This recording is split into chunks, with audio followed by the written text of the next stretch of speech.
Hey, welcome back to the WeMaple Video Show. Today we're joined with Chad Cummins. Chad is a senior advisor in external communications at ARC Resources, knowledgeable in many fields. It's going to be an exciting conversation today about communications, marketing, PR, boxing, hunting. We're going to cover a wide variety of things. Welcome to the show, Chad. Thanks for having me. Yeah, absolutely. So what's going on? What's been exciting about your week? Oh, well, I mean, it's been a busy year, busy couple months. Like you mentioned, boxing, just fought in my first amateur fight a couple weeks ago, and then followed that up with a weekend of hunting. And then actually this last weekend, my girlfriend and I are celebrating our 10th anniversary. So we just went out to Banff for a spa weekend, a little low-key weekend after a big whirlwind couple weeks. No, congratulations. Acknowledge the decade of the relationship and Time flies. the win. We were chatting about, you see, you've got one win and now you want more wins. Yeah, once you get it, now I got this itch that needs to be scratched. It was a lot. It was an incredible experience to get in the ring for the first time. Something that I've always wanted to do. When the opportunity came, I was like, yeah, I'm going to do this. And then you got your nerves about getting in there the first time, and there's so much going through your head as you're in that fight. Like, Mike Tyson's famous quote, everyone's got a plan until you get punched in the mouth. And so you have an idea about what you're going to do, and then you get in there and it's all happening, and it's happening so fast. And that first round was just a whirlwind. And then in the second round, I started to kind of get more comfortable, but also exhausted. Like it was physically and emotionally exhausting to be in there. But in the second round, I started to kind of critique. He was in the crowd, but I couldn't hear him calling some of these things, but I could hear him in my head, my boxing coach saying, feet, Chad, guard, because you're throwing punches and then you're supposed to keep your guard up, but my hands are way down here. And I'm like, oh, that's bad. And my feet are planted and needed to stay on my toes more. But it's like, you can go through the theory of it until you're actually doing it. It's hard to get familiar with what it's like. And so having that first fight out of the way, now I'm thinking I need to do it again so that I can improve on those areas that I knew that I was not performing my best. And like we were talking about at the start, like when you do a trick at skateboarding, if you do it once, it doesn't really count. Need to do it again to prove that it wasn't a fluke. I got one win under my belt. That's great. Makes for a good story now and down the road. But I'm feeling like if I fought 3 times, and when I'm old and at the retirement home, that's a really good story about my trilogy of fights and my amateur career. Oh, it's fantastic. What's your kind of strategy? Is it the go for the one hard punch, or you tire him out kind of strategy, or what's your strategy? My strategy was, the best defense is a strong offense, and so and that's one of the things that I would have liked to have done more is throw a few more power punches. I went in and I was smothering them with a jab. 1s and 2s is kind of the combination, and then get a 5 in there with an uppercut. So just, a lot of so I fought in ultra white collar boxing. It's a charity for the Canadian Cancer Society. All amateur boxers, no one, like people who haven't done this before. And so they give you 2 months of training to kind of get everyone up to speed. And one of the things that they taught us, 1s and 2s, jabs and cross, that can win a fight. And it was really interesting to see because, I stuck with that and was a really active puncher, 1s and 2s. A lot of the guys, after my fight, I could see, and even the guy that I was fighting kind of forgot about the 1s, and they were just going 3s and 4s, haymakers for days, and they're swinging and missing and tiring themselves out. I was landing punches constantly and, kind of frustrating the guy. And then, to strategy. So being active, throwing a lot of punches. And there's also like breathing that comes into things. And like you need to be breathing with every punch. And each boxer has kind of a different way of doing it. Some people are like, so as I'm punching, it's silly. So the guy feels like there's a snake that's attacking me, and they start to kind of get their guard up, and then you're in control. So I had a couple of people actually ask me about that after the fight. They're like, what's with the hissing? And I'm like, well, that's part of my strategy. I mean, it helps you to actually fight, to stay energized and to keep breathing, but there's a psychological thing there with the other guy. I've read about that form of breathing in high endurance running, and it's like a quick 2 in, 1 out. Like, yeah. When I'm running, I always, that was the rhythm that I would get in. I would throw a few like rhythmic slaps on the abs just to get rid of the cramps as you're going. A little bit different when you're in the ring, but kind of same concept. Yeah. What are abs? I've never seen them. I don't know. They're supposed to be under the tummy. Yeah, I hear there's these things there, but I don't know what they look like. Yeah, that's so cool. My boys and my daughter, we start actually tomorrow. Shout out Legacy Boxing Club. My oldest son, who's now 9, took to it for a period, and then we had a gap in his participation, let's say. But what happened with his younger brother, when he went to go, he tried it out and they pulled a pair of gloves out from under the ring that they keep for people to wear, and he wore them for like 10 minutes, and then he's like, Dad, and they were so sweaty and stinky, it scarred him from participation, and he would refuse to go back. It had that much of an impact on him at 4 years old. Well, I mean, nobody likes sweaty, gross mitts. 100%. And I don't know where the shift happened, but now they're both excited, and I got some pink gloves for my daughter, and all 3 kids want to go, and they're all looking forward to it. And then the Rocky movie has just got this cool kind of momentum that because scheduling is difficult. You got one kid over in this thing, and one kid wants to play hockey here. So now if I can get them all like into this one thing, yeah, it'd just be so fantastic. Absolutely. And so you've been watching the Rocky movies with them as well? Well, I just watched it for myself, the new documentary, which we can talk about, but they haven't seen Rocky before. So after her gloves getting here from Amazon, we'll have a little popcorn Rocky night. Yeah, that's fair. I mean, depending on their ages, the Rocky 1's a little slow. Rocky 2 is well, if you really want to get them into it, just jump right into like Rocky 3.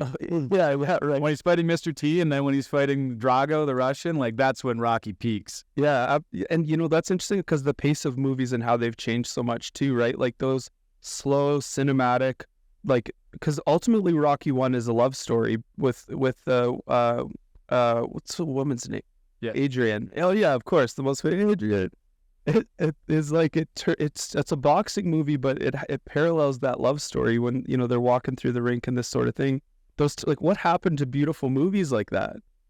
Well, I just, so when I signed up for this fight, I was like, and I mean, part of the reason that I wanted to box was because of the Rocky movies and the influence that they had on me as a kid.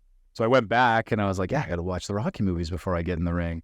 And watching Rocky 1 again, like, I mean, there's a lot of movies, there's a lot of things that you couldn't get away with now that they did back in the day, or just things that like didn't really stand up to the test of time. And there are some things in that relationship dynamic that I'm like, ooh, that's a little dicey. Like I don't know how familiar you are with it, but like the scene where they go back to Rocky's apartment and it gets a little risque. Like Adrian's like, I'm not comfortable being here, I'd like to go, and he's like, nah, and basically like pulls her to the ground. I was like, oh, that's not the romance love story that I remember, but it's just funny how some movies are like that. So Rocky is not without that. Not all of it stands up to the test of time, but still a beautiful movie in its own right. So yeah, you work in communications in the energy sector. What type of content do you consume, and how do you kind of balance, staying up on, media trends, communication trends, this whole wave that's coming in with AI, but then also have, a good level of entertainment or ways to consume things that are just enjoyable to chill out? Do you have a kind of a specific way that you approach those types of things in balancing your, corporate development, personal learning? What's your kind of portfolio of content look like? Oh, yeah, there's a lot of questions down back there.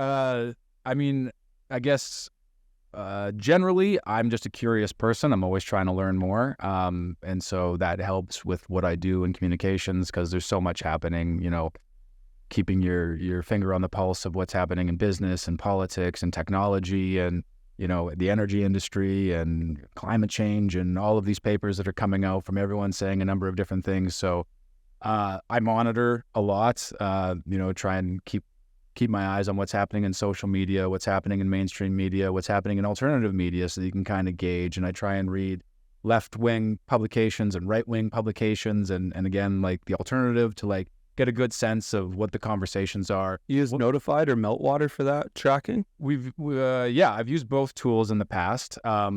currently we're using Cision, media monitoring service there, which is great. Like I've got all my alerts set up for a number of different topics and issues that we're tracking.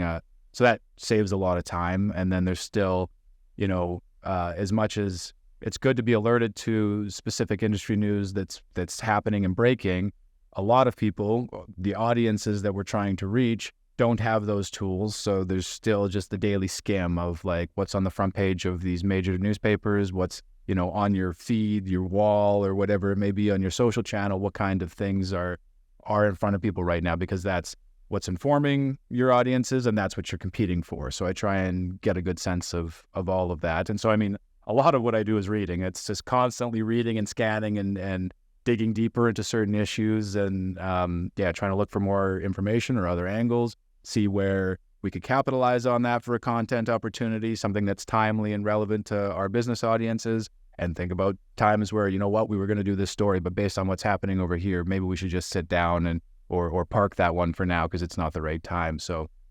from a comms standpoint, there's always something going on. There's always more to learn, and I'm always reading things. From business development or professional development standpoint, like I try and, I used to do a better job of keeping up to date on like the blogs on Reagan or PR Daily and those things. And because there's always new trends in media relations, there's always trends in content marketing, there's always trends. And so I did, I think, a better job in the past of keeping up to date on those. I think I got to a point where I think it is kind of common for people where we're just inundated by so much information and it's kind of hard to sift through it all. So it's one thing where my job is to sift through that information and make sense of those narratives. But then to keep going and dig deeper for things. So I actually get to a point like to unwind. I've got my we'll say 7 to 6 where you're working and you're on and you're reading and you're scanning. But then I just need to cut it off after a certain point because you can only take in so much information and you just kind of become numb to it all. So to make sure that things sit and stew, I try and make sure that I have enough time away from the screens and in nature or just with an actual book. I'm kind of an old school guy. I like paper, tangible things that I can hold. And so I'll flip through books, and there's whether or not it's the algorithms that help. I've purchased books on Amazon and then it recommends other ones in related fields. And I'm like, oh, so then I'll read about that. And if it's interesting enough, I'll buy it. And so then I'll spend time flipping through that in the evenings or on the weekends. So just kind of, I refer to it as sponge mode. I'm always trying to learn and soak up whatever I can. And it comes at me from a variety of different areas, whether or not it's suggested purchases from Amazon or links to articles or white papers that friends or people in my network have posted. So I hope that answers your question. There's a lot of different sources for information, and I try and keep my finger on the pulse of all of them as best I can. Excuse me.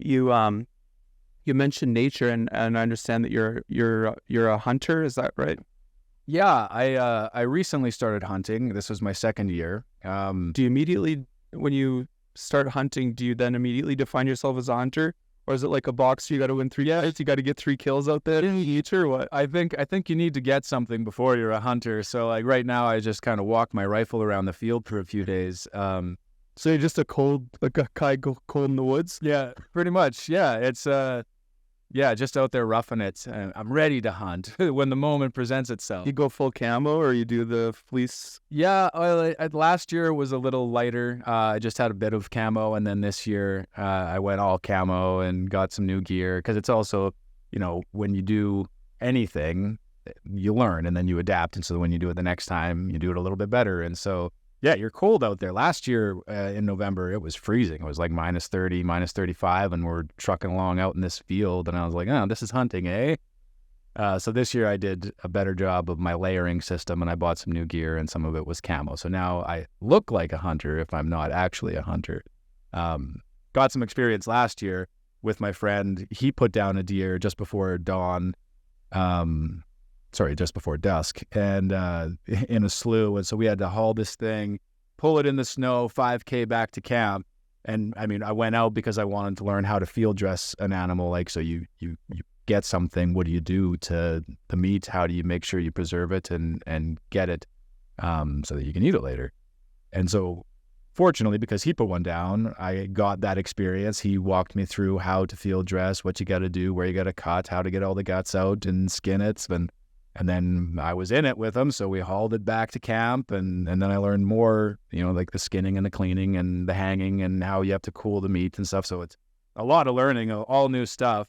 So like, I'm not a hunter because I haven't put it down, but I'm getting more experience. And this year I went out and I learned about the differences of poop from bucks and does and how to track and know where they're bedding down. So I'm getting closer. I feel like maybe third year I'll go out and I'll get something, get my own. But it was like, again, something that I've kind of always wanted to do.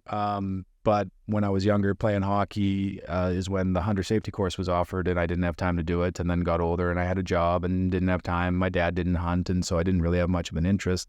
And so it just kind of got parked as one of those things. But I've reached that age where I'm just trying to up some skills and learn things that I've always wanted to do, more tangible things. Again, I spend so much time in comms reading about psychology, behavioral psychology, communications, content marketing, different things in that realm.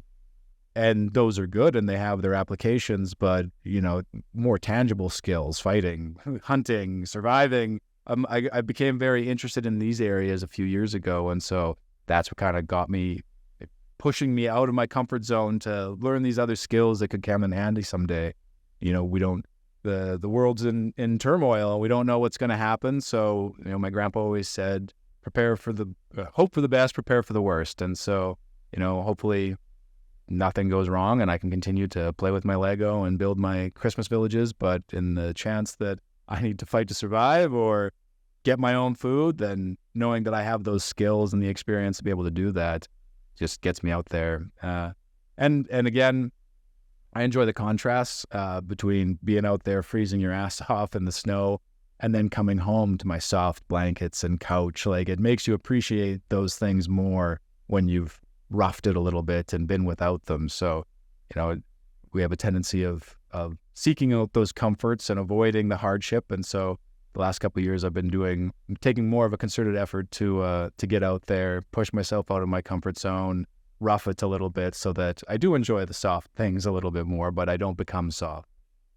Yeah, I got that, and acknowledge your kind of proactive approach to the world. In particular, if a lot of those things, how to light fires, build shelter in the woods, how to find food. If those things that human beings used to be second nature, those things, a lot of that knowledge hasn't been passed on from past generations. So I know my dad and I kind of aligned on values around that and got the book to start studying for our firearms training and going through the acronyms and taking that on to do together.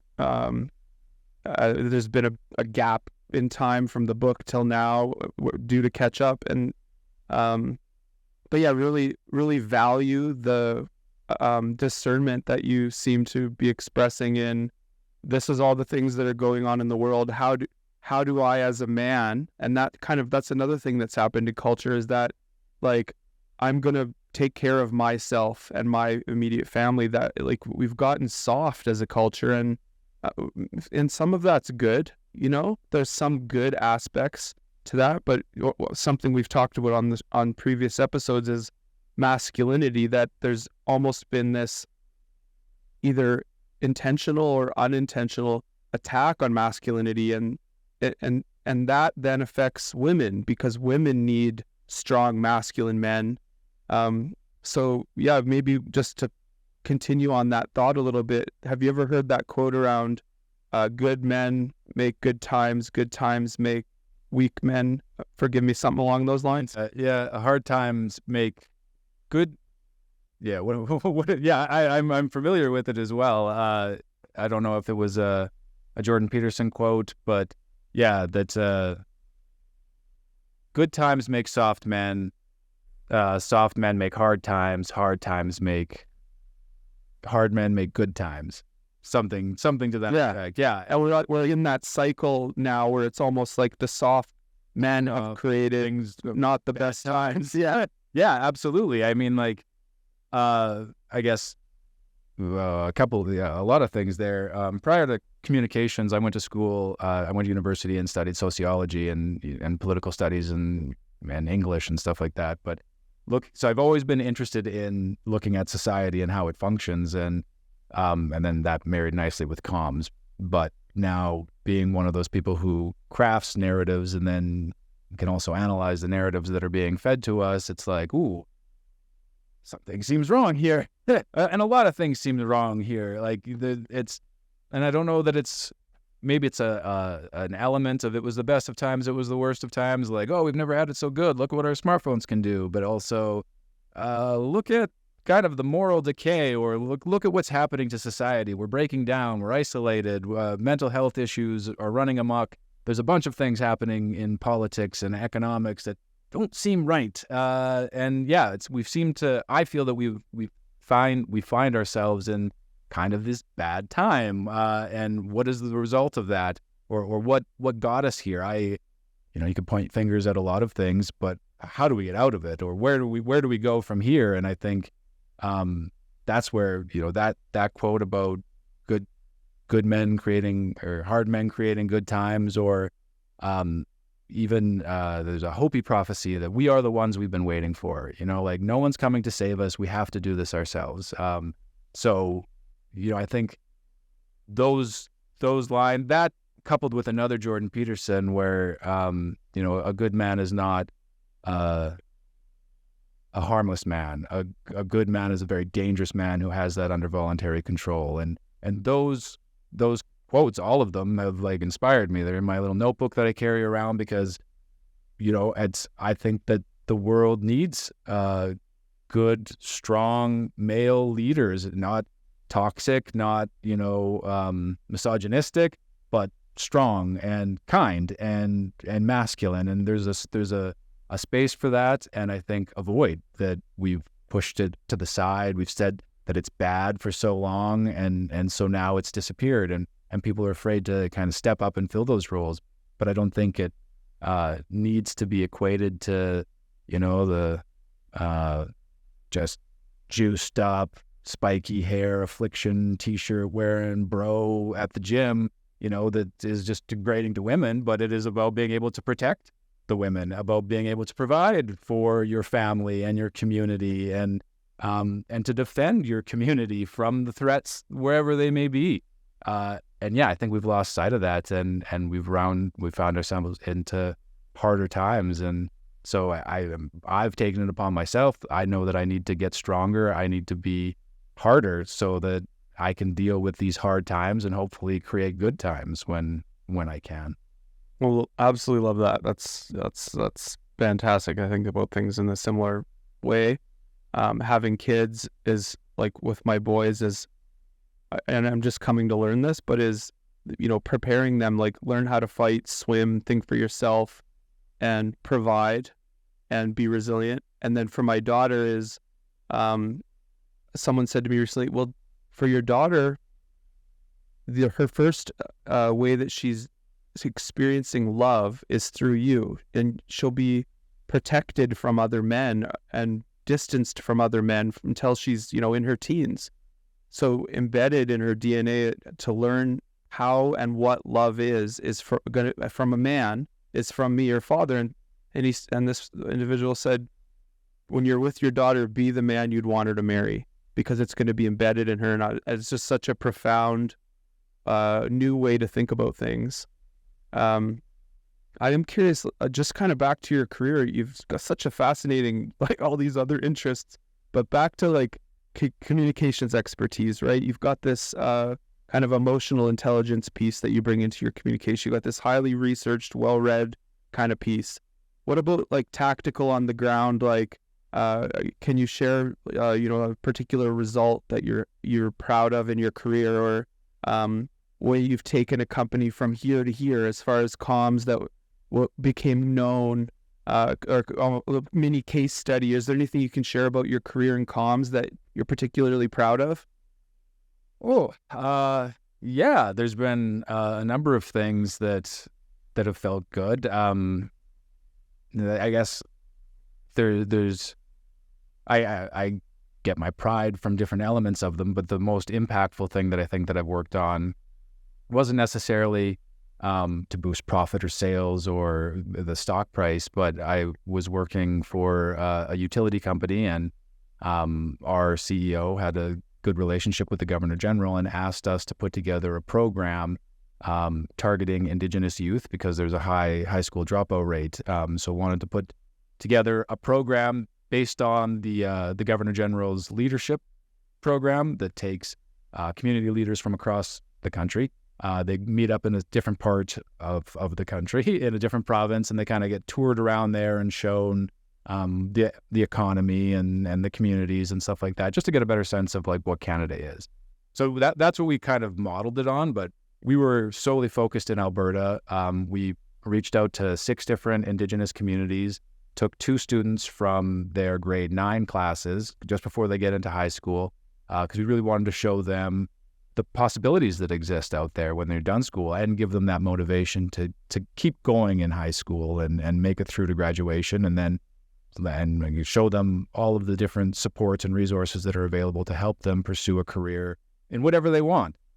So we put together, so 6 communities, 2 students from each. We started in Edmonton. We toured the U of A. We came down to Red Deer. We toured Red Deer College, and there was another stop there too, but then came down to Calgary. We toured the health campus. We did the fire training hall and got to like put all the gear on and do some exercises there. That was really good. Went to the top of the Bow, met with Indigenous people working in the energy industry, which was super informative for all of the students. And then at the end, we went out to Spruce Meadows, and the students were responsible for putting together a presentation about what they learned from the 3 days that we were together and all of the places that we went. And that was certainly a high mark for my career, just in terms of feeling proud of the work that I had done. There was one student in particular who, the whole time didn't talk very much, very quiet kid. But we all kind of made an effort to talk to him a bit. On the last day, early in the day, we got a call that his grandmother wasn't well. And so there was this debate about whether or not we pulled him out of the program, let him know. But his sister was there as well, and said that he's really coming out of his shell. Like, I think that we should just not tell him right now, and let him go through this program. And so that was the decision that we made. And then when he gave his presentation at the end, there was hardly a dry eye in the room, because this kid who hadn't talked suddenly started speaking. And he's like, I didn't know about any opportunities that were available to me after high school, but being in this program, seeing how much people actually care and how many things there are that I can do is super inspiring. And like, we're all just crying because that's, as a communications person, that's what you want. You want to resonate with your audience. You want to leave that impact. And I don't know, maybe there's some other examples of when I've done that in my career, but that is the one that I go back to as like, hit the mark there.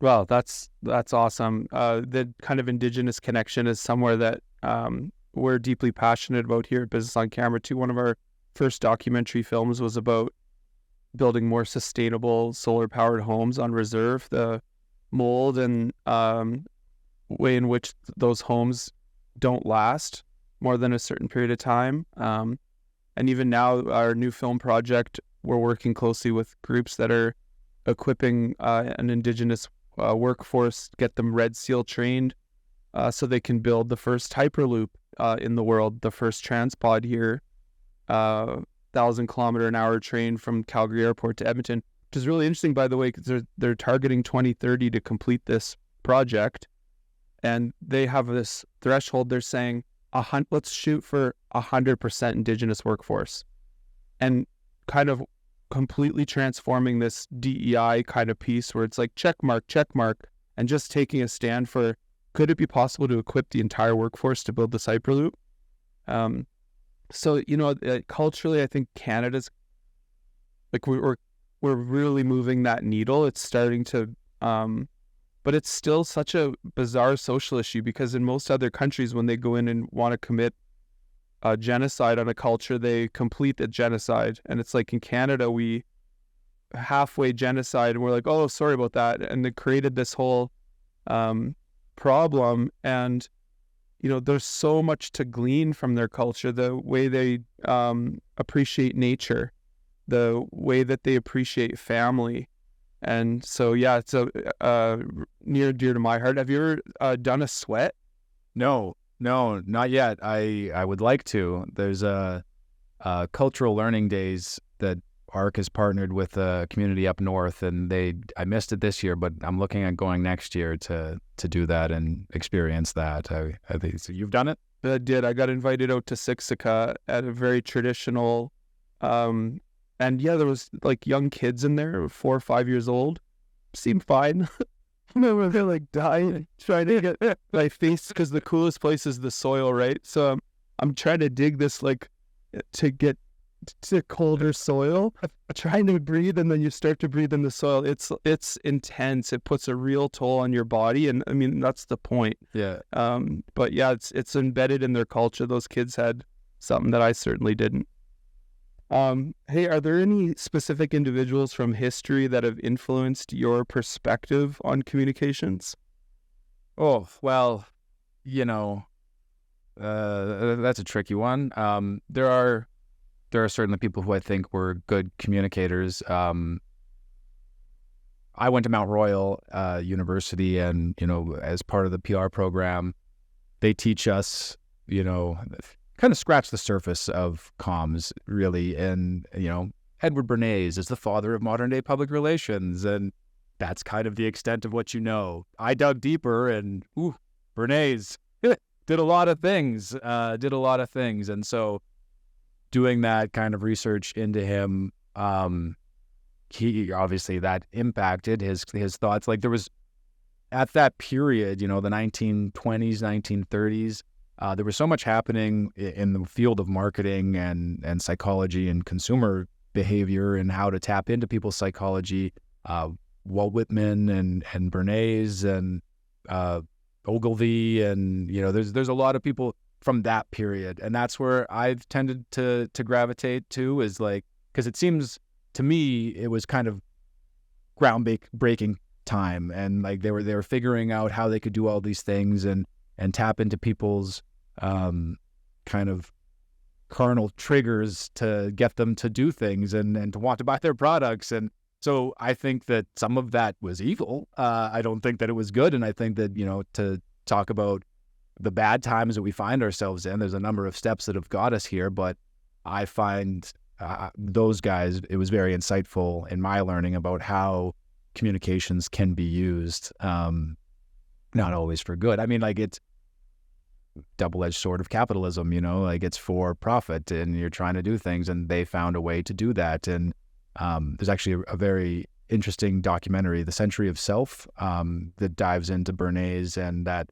rise of consumer culture, and how for the first time, largely because of the work that Bernays did, purchasing was no longer about what we needed. It was about what we wanted, and then tapping into the why do we want those things? How do those desires work? How do you trigger them? And so those tactics way back then, I can see how they've evolved. And like, so that was Bernays working in 1920. And you look at some of the things that are happening and some of the campaigns that are being unleashed on society now, I can see where they came from and how they've evolved. But yeah, to answer your question, I go back to those guys, and they've been an inspiration, not necessarily as something that I would want to emulate, but as this is what comms can do. Yeah, just having that level of awareness of, like you can manipulate people. And so when you're looking at things in the press or the media, just to know that there are not always best intentions. Mad Men is a series that I've always appreciated, and cigarettes was a big piece because they had Lucky Strike, huge account, big money, and at that period of time, you've got a pregnant woman on the front of a magazine. Cigarettes are great, or whatever. That's maybe a little bit extreme, but I think there were some doctors that would be featured in the news saying cigarettes are great, and then we've come to learn what we've learned. But what's interesting, just back to the Mad Men, is that Donald Draper took that stand at a certain point and said, we're not going to work with any more cigarette companies. And then they ended up getting the Cancer Foundation account. But I really admire people that really take a stand for something, even if it's not in their best interest. Yeah, I'm trying to go back to that season of Mad Men because I think there was a lot that went into that as well. Like they had lost a tobacco account, so he was like a jilted lover writing a letter to the editor. Oh, is that the context? Yeah, I didn't know they got fired. It wasn't purely noble. There was some Don Draper shenanigans going on. Oh, okay. There, but what a guy, hey, the fall of that character and just the way. Well, I mean, over that show, like he doesn't change that much. Like he's not a good guy. We all loved him. We rooted for. We tuned in every week to watch. But he's a terrible person. But dressed real sharp, and yeah, it just kind of captured that time or something that there was something about him that we all loved, even though he wasn't the kind of person that we would want to be, or shouldn't be the type of person that we want to be. Maybe some people do, but yeah. That's another great example, just back to what you were saying around the way psychology works, because the way that they've morphed and created that character is you do have this love and admiration, even though the guy's a dirtbag. Yeah. And it's interesting. Poor role models that are, that's the kind of guy that was put in front of us as the sign of a symbol of a strong man. And that's where you can get to this toxic masculinity type thing where being a man is bad. Yeah, being that type of man isn't the best, but you can still be a good man. There's better role models out there, but for some reason, like moths to the flame, we're like, oh, Don Draper, let's emulate that. Barney Stinson, like the womanizer. Oh yeah, that's who we should try and be. Like these, or even, James Bond, same kind of thing. Like you're talking about Rocky and the things that are no-go there. You go back to the Sean Connery, like, not so good, but those were the role models for a period of time, and that has a psychological effect on society, and here we are.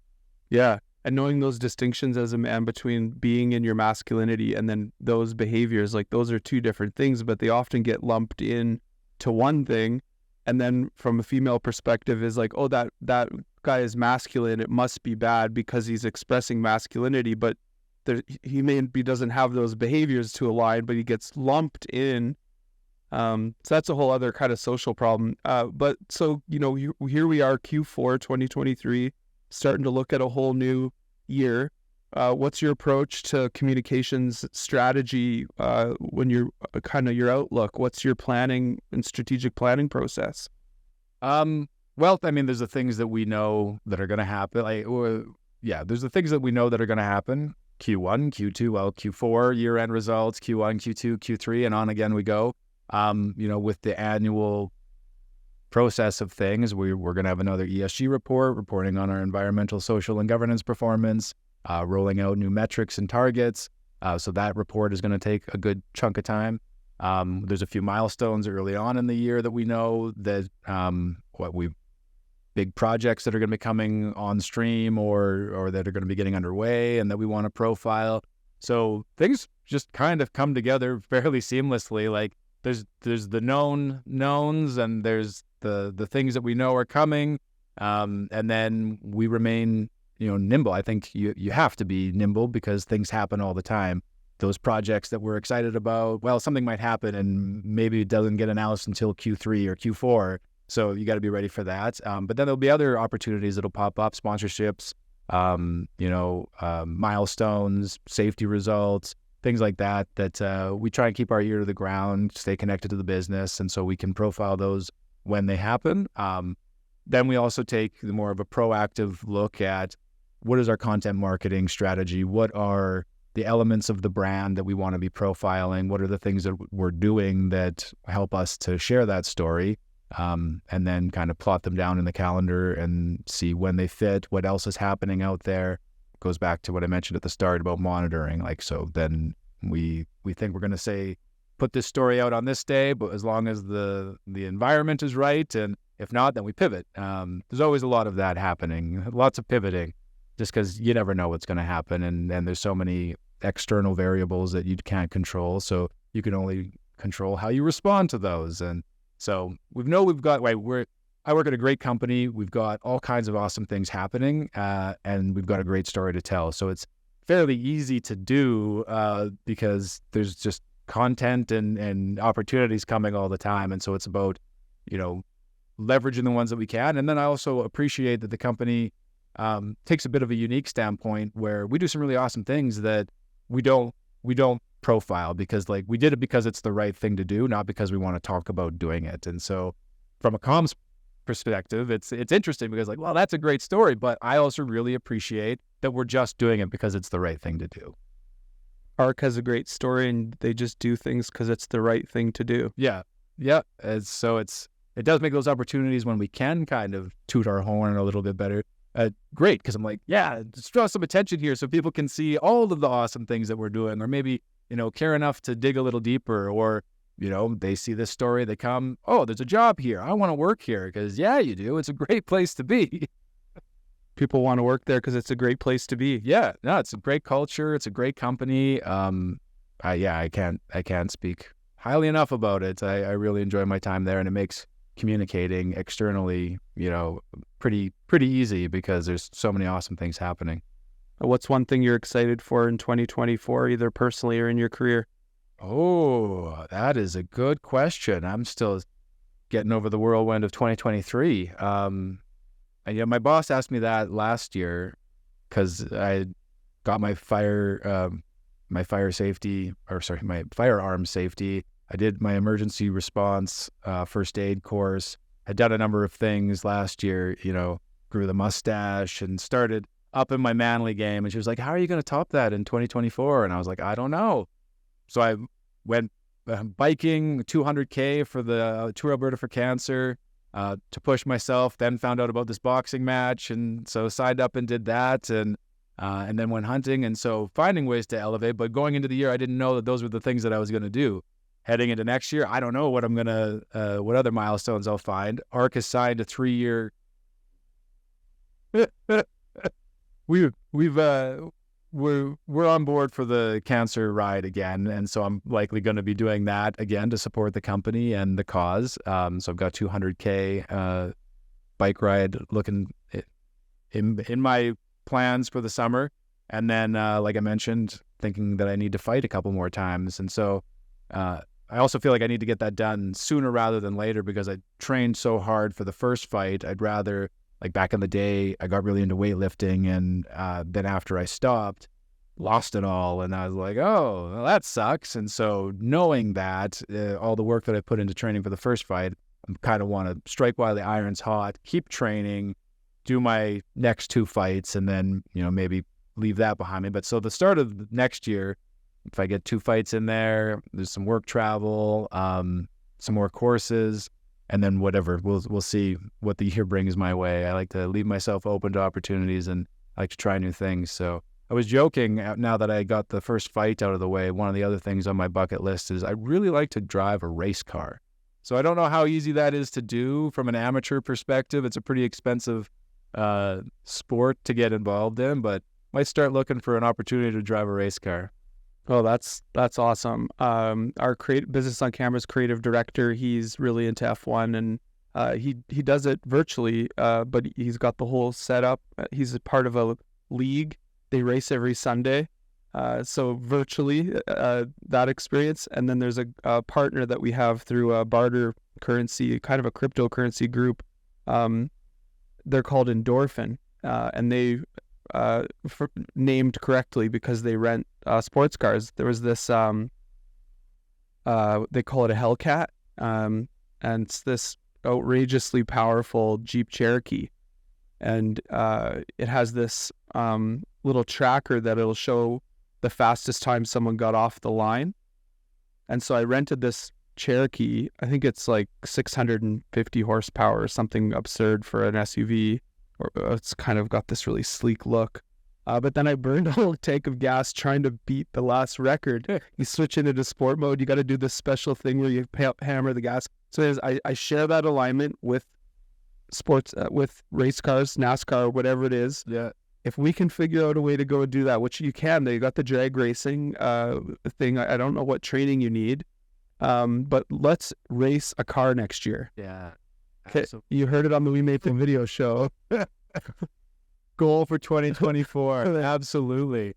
So 2 last things. One is, what advice would you give to young communications professionals coming into the industry? Let's start with that one. What advice would you give to someone coming out of university wanting to get into comms? Read, pay attention, know what's out there. Again, I think the biggest obstacle in comms is that there's so much content out there, and we're competing for people's already limited attention, that you need to be aware of what's happening and what you're competing with. The second that is closely aligned with that, know your audience, and your audience is not your boss. You know, I see from a lot of young people getting into it, they'll write a super technical article about, you know, we did this technical thing and this technical thing happened, because they're writing for their boss who understands that. But if you're writing for an external audience who doesn't work at that company, they don't know what you're talking about. So pay attention to what's going on out there. Write for your audience. Your audience is not your boss. That would be my 3 pieces of advice for people looking to get into the business. Fantastic. And for our 14 WeMaple fans that we have out there, where can people find ARC and find Chad Cummins? Well, arcresources.com. We also have handles on LinkedIn, Facebook, and Twitter. Chad, I'm in comms, but I'm not super engaged in social media. There's a variety of reasons for that, and perhaps a topic for another conversation. But I am on LinkedIn, so if anyone has any questions or wants to get a hold of me, Chad Cummins on LinkedIn, shoot me a request, and we can connect there. Excellent. Thanks for coming on today, Chad. Thanks a lot for having me. Got it.